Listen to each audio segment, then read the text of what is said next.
السلام عليكم ورحمة الله وبركاته. الحمد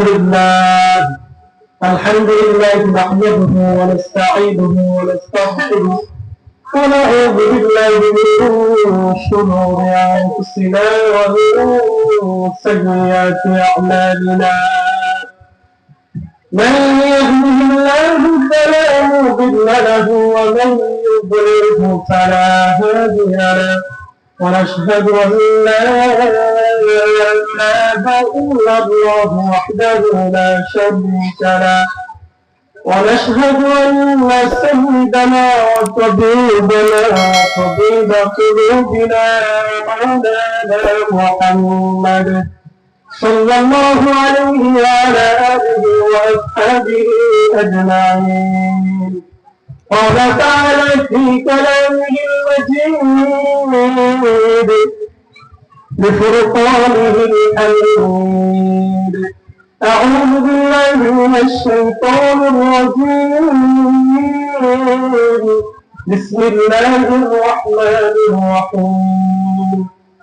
قل اهبطوا منها جميعا فإما يأتينكم مني هدى فمن تبع هداي فلا خوف عليهم ولا هم يحزنون. صدق الله العظيم. إن الله وملائكته يصلون على النبي يا أيها الذين آمنوا صلوا عليه وسلموا تسليما. بلغ الله كماله كشفت بدار جماله حسنت جميع خصاله. صلوا عليه وآله. हर घरे देने कुतु तैयार है, हर घरे देने कुतु तैयार है, जो न मांगे उससे तो बेजार है। अल्लाह अल्लाह की मुबारक काम है, अल्लाह अल्लाह आशिक का काम है, अल्लाह अल्लाह क्या मुबारक काम है, अल्लाह अल्लाह आशिक का काम है। अल्हम्दुलिल्लाह, আল্লাহ তাআলার দরবারে লাখো কোটি শুকর। মহান আল্লাহ তাআলা চরের মধ্যে একটা দ্বীপের মধ্যে আল্লাহ তাআলা জান্নাতের বাগান সাজানোর তৌফিক দান করেছেন। মরহুম হাজী ইদ্রিস আলী মেম্বার সাহেবের রুহের মাগফিরাত কামনায় দোয়ার আয়োজন করা হয়েছে। আল্লাহ পাক আমাদের সকলকে মাহফিলে আসার বসার তৌফিক দান করেন। যারা আসছে আমরা সকলে জোরে শুনে বলি আলহামদুলিল্লাহ, আলহামদুলিল্লাহ। ভূমিকা ছাড়াই যেহেতু সময় অল্প, কয়েকটা কথা। আল্লাহ রাব্বুল আলামিন আমাদের পিতা আদম এবং হাওয়া উভয়জনকে জান্নাত থেকে দুনিয়াতে পাঠাইছেন। আল্লাহ পাক বলছেন কুল্লাহবিতু মিনহা জামিআ, তোমরা সকলেই জান্নাত থেকে দুনিয়াতে চলে যাও। প্রশ্ন হলো, তারা বের হয়েছে দুইজন, আদম ও হাওয়া, কিন্তু আল্লাহ পাক এখানে সকলকে সম্বোধন করে বলেছেন যে তোমরা সকলেই বের হয়ে যাও। আমরা জানি বাংলাতে বচন এক বচন আর বহু বচন হয়, ইংরেজিতে ঠিক তদ্রুপ এক বচন এবং বহু বচন হয়, দ্বিবচন বাংলাতে এবং ইংরেজিতে নাই। আরবি গ্রামারে এক বচন, দ্বিবচন এবং বহু বচন আছে। আল্লাহ রাব্বুল আলামিন এখানে ইহবিতু বহুবচন শব্দ উল্লেখ করেছেন। ইহবিত এক বচন, ইহবিত দ্বিবচন, ইহবিতু বহুবচন। বের হয়েছে দুইজন, আল্লাহ পাক বলছেন সকলেই বের হয়ে যাও। এই এক প্রশ্ন রাখে, প্রশ্নের উত্তর মুফাসসিরে কেরাম দিয়েছেন। মুফাসসিরে কেরাম বলেছেন যে আদম ও হাওয়া তারা জান্নাত থেকে সরাসরি বের হয়েছে, আর আমরা গোটা বনি আদম এবং হাওয়ার মাধ্যমে জন্ম হওয়ার মাধ্যমে তারা জান্নাত থেকে বের হয়ে আসছে। সুতরাং আল্লাহ তাআলা এদিকে লক্ষ্য করে আল্লাহ পাক বলছেন যে কুল্লাহবিতু মিনহা জামিআ, তোমরা সকলেই জান্নাত থেকে বের হয়ে যাও। আদম এবং হাওয়া এবং এদের মধ্যে কিয়ামত পর্যন্ত যত বনি আদম আছে সকলেই জান্নাত থেকে বের হয়ে যাও। জান্নাত থেকে বের হওয়ার সময় আল্লাহ পাক আদম এবং হাওয়াকে একটা ফর্মুলা করে দিয়েছেন, ও আদম ও হাওয়া শুনো, এবং তোমাদের সন্তানদেরকে লক্ষ্য করে বলছি, তোমরা সকলেই জান্নাত থেকে বের হয়ে যাও। শুনে রাখো, শুনে রাখো, তোমাদের বাড়ি জান্নাত, এই জান্নাতে আবার তোমাদের আসতে হবে। দুনিয়া থেকে আমার জান্নাতে আসতে হলে তোমাদের বাড়িতে আসতে হবে। তোমাদের একটা রাস্তা অবলম্বন করতে হবে, একটা পথ চলতে হবে, ভিন্ন পথে চলা যাবে না। فإما يأتينكم هدى فمن تبع هداي فلا خوف عليهم ولا هم يحزنون। আল্লাহ রাব্বুল আলামিন ডাক দিয়ে বলেন, আমার পক্ষ থেকে তোমাদের কাছে একটা চিঠি যাবে, চিঠি। হুদান মানে চিঠি মানে ইসলাম। এই ইসলামের পথে যারা চলবে আবার তাদের পুনরায় বাড়ি জান্নাত, সেই জান্নাত তারা আবার পুনরায় ফিরে আসতে পারবে। যদি এই পথে না চলে তাহলে তারা কখনো তাদের আসল ঠিকানা জান্নাতে আসতে পারবে না। আল্লাহ পাক অন্য আয়াতে বলেন, যালিকুম ওয়াসাকুম বিহি লাআল্লাকুম তাত্তাকুন। আল্লাহ পাক বলেন, আল্লাহ পাক ওসিয়ত করছেন, মানুষ মৃত্যুর আগে মানুষ যেটা ওসিয়ত করে কথা বলে সেটা হয় নসিহত, আর জীবিত থাকা অবস্থায় মানুষ যেটা বলে সেটাকে বলা হয় নসিহত। নসিহত থেকে ওসিয়তটা বেশি গুরুত্বপূর্ণ। এই জন্য হালাল ওসিয়ত যদি করে যায়, সন্তানদের পয়সা হালাল ওসিয়ত পূর্ণ করা ওয়াজিব হয়ে যায়। আল্লাহ পাক বলে আমাদেরকে ওসিয়ত করছেন, ওসিয়ত নয় তোমরা আমার দেওয়া ইহদিনাস সিরাতাল মুস্তাকিমের পথে চলো। যদি তোমরা আমার দেওয়া ইহদিনাস সিরাতাল মুস্তাকিমের পথে চলো তাহলে তোমরা তোমাদের বাড়ি জান্নাত, সেই জান্নাতে আবার তোমরা আসতে পারবে। সুবহানাল্লাহ। তাহলে আমাদের বাড়ি ছিল জান্নাতে, আমরা জান্নাত থেকে আসছি। জান্নাতে আবার জান্নাতে যেতে হলে আল্লাহর দেওয়া একটা পথ, সেই পথের নাম হলো সিরাতুল মুস্তাকিম। সেই পথে চলতে হবে, সিরাতুল মুস্তাকিম পথে চলতে হবে। এই সিরাতুল মুস্তাকিম, এই পথ আল্লাহ রাব্বুল আলামিন এই পথটা চিনানোর জন্য, বলে আদমকে চিনানোর জন্য শতাধিক কিতাব নাযিল করেছেন। এই পথ চিনার জন্য শতাধিক লক্ষাধিক আম্বিয়া কিরাম দুনিয়াতে পাঠিয়েছেন। হাদিসের ভাষায় বলা হয় রিজালুল্লাহ কিতাবুল্লাহ।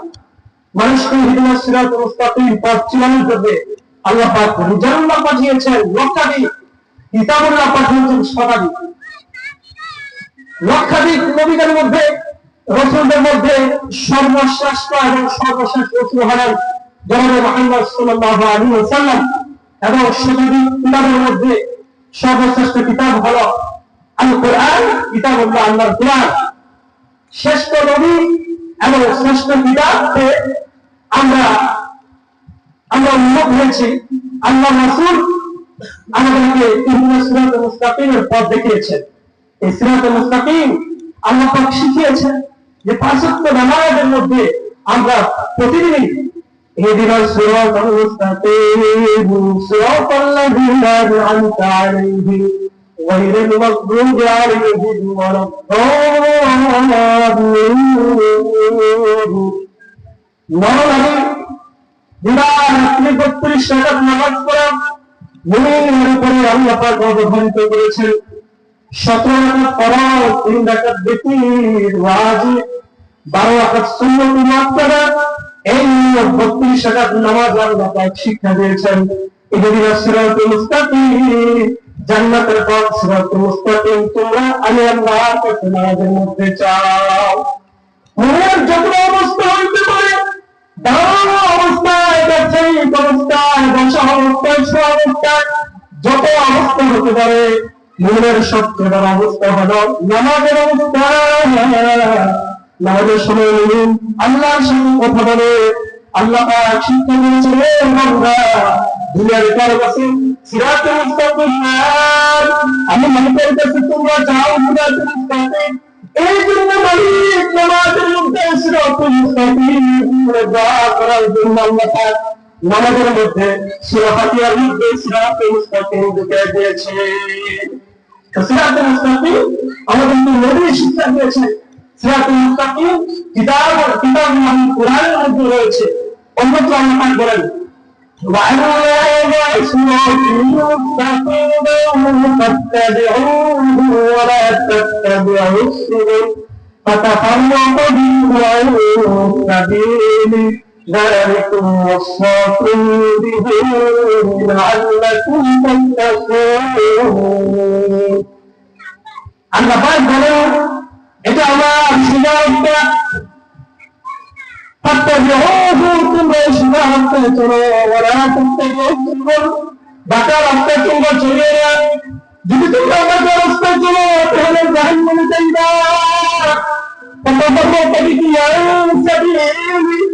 আমার রাস্তা থেকে তোমাদেরকে শয়তান ধ্বংস করবে, আমার সঠিক রাস্তা থেকে তোমাদেরকে ফিরাই দিবে।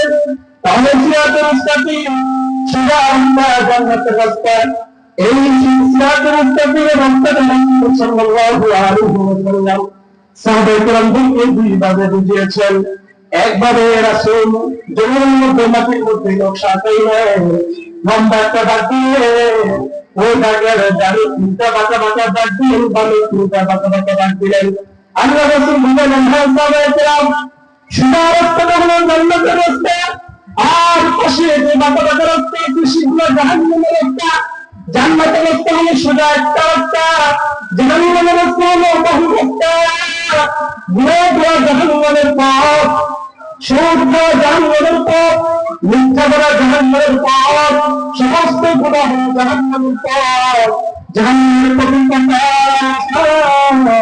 এজন্য সিরাতুল মুস্তাকিমের জন্য সমস্ত গুনাহ বর্জন করতে হবে, আল্লাহর হুকুমগুলো পালন করতে হবে, আল্লাহর নিষেধগুলো মানতে হবে, আল্লাহ যে সমস্ত জিনিস নিষেধ করেছেন সেগুলো বর্জন করে চলতে হবে। তাহলে সিরাতুল মুস্তাকিম জান্নাতের পথে চলতে পারবো। আমি যখন জান্নাতের পথে চলবো, জান্নাতের পথে চলতে চলতে চলতে চলতে হাত্তা ইয়াতিয়াকাল ইয়াকিন, মৃত্যু চলে আসবে। মৃত্যু চলে আসার সাথে সাথে ইহদিনাস সিরাতুল মুস্তাকিমের পথে যখন আপনি চলছেন, এখন থেকে কবর, হাসর, মিজান সব কিছু আল্লাহ পাক আপনার পথে মতো চলবে। 60-70 জিন্দেগি আপনি আল্লাহর পথে মতো চলেন, এরপর থেকে আল্লাহ রাব্বুল আলামিন আপনার পথে মতো চলবে।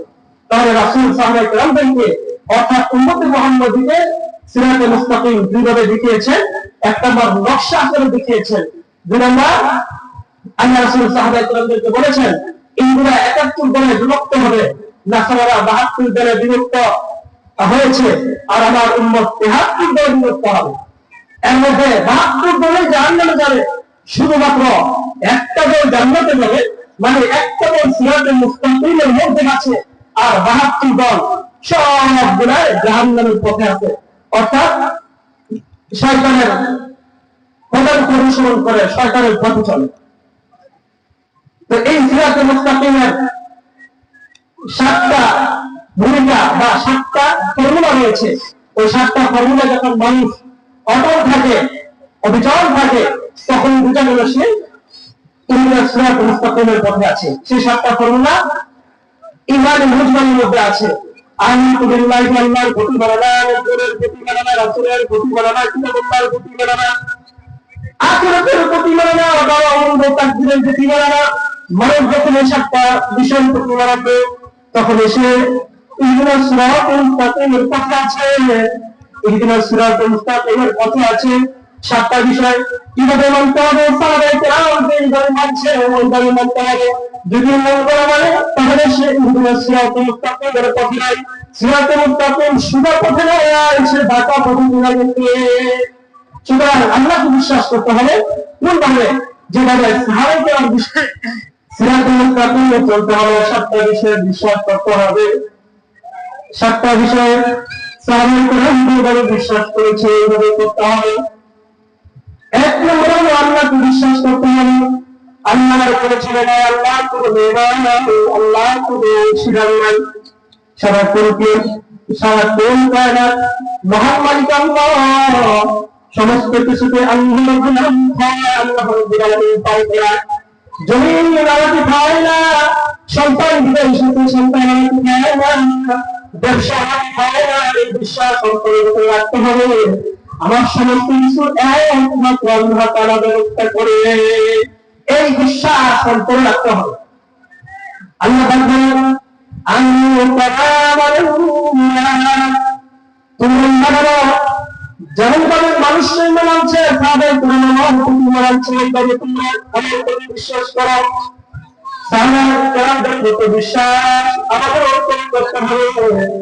আল্লাহ পাক বলেন অন্য আয়াতে ইয়া আইয়ুহাল্লাযীনা আমানু আমিনু বিল্লাহ, হে ঈমানদারগণ তোমরা ঈমান আনো, হে ঈমানদারগণ তোমরা আল্লাহর হুকুম মানো। ঈমানদারদেরকে আল্লাহ পাক ঈমান আনার কথা বলছে, ঈমানদারকে আবার ঈমান আনার কথা বলছে। কারণটা কি? কারণ সাহাবায়ে কেরাম আমাদের ঈমান না, সকালে মুনাফিক হয়ে যায়, বিকালে মুসলমান হয়ে যায়, সকালে মুসলমান বিকালে মুনাফিক হয়, মিথ্যা কথা মানুষের সাথে কথা দিয়ে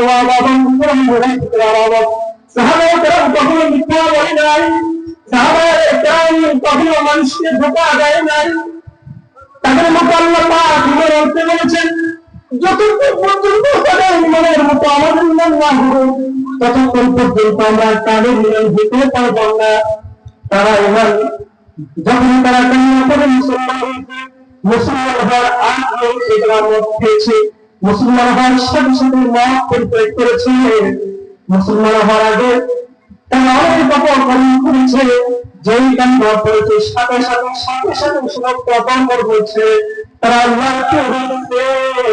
এজন্য আল্লাহ পাক বলে সাহাবায়ে কেরাম তোমাদের জানের মডেল, সাহাবায়ে কেরাম তোমাদের মানছে, তোমার এরকম ভাবে মানতে হবে। সাহাবায়ে কেরাম যেরকম ঈমান আনছে এরকম ঈমান আনতে হবে। সাহাবায়ে কেরাম যেরকম ঈমান আনছে মদিনার ঈমান করেছে। আল্লাহ রাসূল কাছে বললেন ইয়া রাসূলুল্লাহ আমি তো জিনা করেছি। আল্লাহ রাসূল বলেন আমার সাহাবী ঈমান করেছে জিনা করতে পারে না। মহিলা বলে ইয়া রাসূলুল্লাহ আমি তো সত্যি জিনা করছি। আল্লাহ রাসূল বলেন না কোনো সময় জিনা করতে পারে না।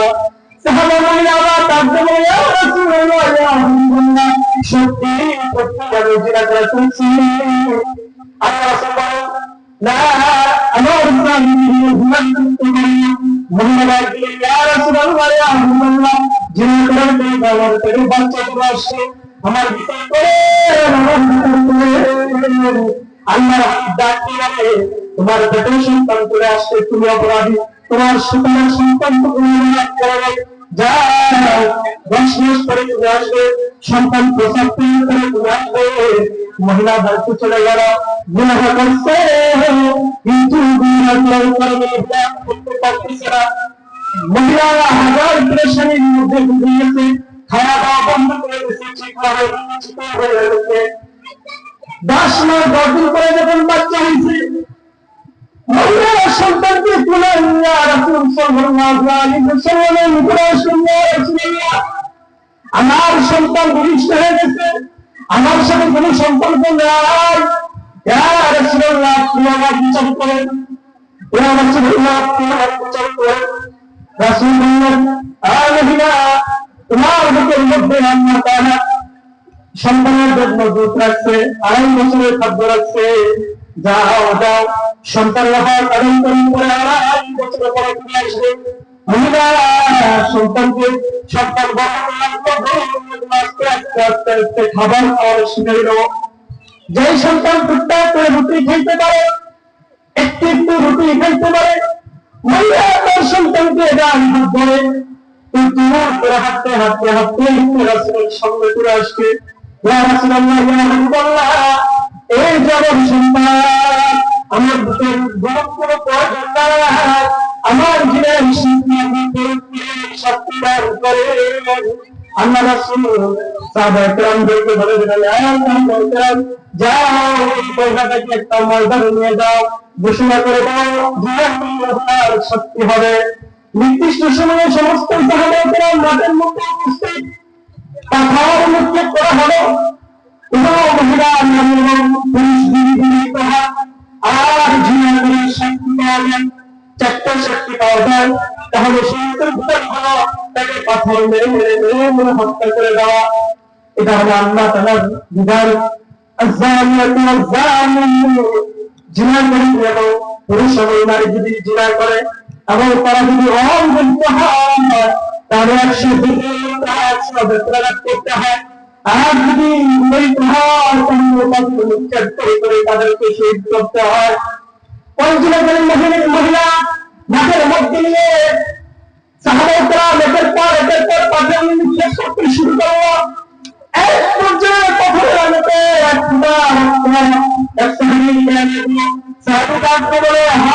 আমার সন্তান একটা ঝিনাতে আল্লাহ রাসূল এই কথা শুনে ফেলেছেন। আল্লাহ তাআলা পর্যন্ত পৌঁছে দিয়েছেন। আল্লাহ রাসূল ডাক দিয়ে বলেন, ও জালিম, তুমি জিনা করলে মনে মনে সে আল্লাহর কাছে তওবা করছে, তার তওবা যদি মধ্যে বন্ধ করে দেওয়া হয় তাহলে তার একার তওবা সারা মদিনার মানুষ বাজারের জন্য যথেষ্ট হয়ে যাবে। সুবহানাল্লাহ, এই পরিমাণ তওবা হয়ে গেছে। ভাই, আল্লাহর প্রতি বিশ্বাস স্থাপন করতে হবে, সকল গুনাহ পরিহার করতে হবে। তাহলে আজকের সার কথা হলো, আমরা জান্নাত থেকে আসছি, জান্নাতে আমার বাড়ি, সেই জান্নাত থেকে আমরা চলে আসছি, আমাদের পিতামাতার মাধ্যমে আমরা জান্নাত থেকে চলে আসছি। জান্নাতে যেতে হলে আল্লাহ পাক একটা পথ দিয়েছেন, সেই পথের নাম হলো সিরাতুল মুস্তাকিম। সিরাতুল মুস্তাকিমের পথে চলতে হলে 7টা বিষয়কে, 7টা ফর্মুলাকে অন্তর্ভুক্ত করে বিশ্বাস স্থাপন আনতে হবে এবং কোন তরিকা আনতে হবে, সাহাবায়ে যে তরিকায় বিশ্বাস করতে ওই তরিকায় বিশ্বাস স্থাপন করতে হবে। অর্থাৎ আহলে সুন্নাহ ওয়াল জামাত যেভাবে বিশ্বাস করেছেন ওইভাবে বিশ্বাস করতে হবে। তাহলে আমি সিরাতুল মুস্তাকিমের মধ্যে চলবো, সিরাতুল মুস্তাকিমের পথে চলে গেলে ইনশাআল্লাহ একদিন আমরা জান্নাতে চলে যেতে পারবো। আল্লাহ পাক আমাদেরকে সিরাতুল মুস্তাকিমের পথে চলার তৌফিক দান করুন। সকল গুনাহগুলো সিরাতুল মুস্তাকিম থেকে বিচ্যুত হওয়ার পর আর সকল গুনাহ বর্জন করে এক আল্লাহর হুকুম মানে গেলে সিরাতুল মুস্তাকিমের পথে আছেন। বুঝা গেল? আল্লাহ পাক আমাদের সকলকে আমল করার মানবার তৌফিক দান করেন। ওমা আলাইনা ইল্লা বালাগ। আখিরু দাওয়ানা আলহামদুলিল্লাহি রাব্বিল আলামিন। আসসালামু আলাইকুম ওয়া রাহমাতুল্লাহ।